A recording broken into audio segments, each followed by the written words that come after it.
Word програм дээр хэрхэн гарыг Монгол босоо бичгээр бичвэ гэж тохируулж За сурцгаая. үүний тулд бид нэр компьютерийнхаа баруун доод болон барилга хэлний тохиргоо хэсгээр дарж ороод More Keyboard Settings гэдэг дээр нь дарна. За энэ шинэ цонхон дээр бид нэр Add Language гэж дараад дээд талын хайлт хэсэгт нь Монгол босоо бичгээ хайж олно.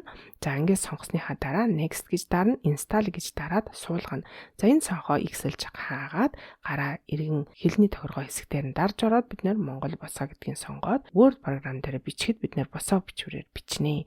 За энэ бичвэрээ бид нэр босоо байрлалд оруулахын тулд Layouts-н дээр дарж ороод Text Direction дээр дараад Vertical for Mongolian гэж сонгосноор бид нэр бичвэр дээрээс доош бичих боломжтой болсон байдаг. За Home-н дээр иргэн дарж ороход бид нэр бичвэрийн доод тохиргоонууд бүгд энэ Монгол босоо андор хийгдэх боломжтой болсон байдаг байгаа. За энэ хэлбэр аргаар бид нэр босоо Монгол бичгээр бичих тохиргоо хийж болдог байна.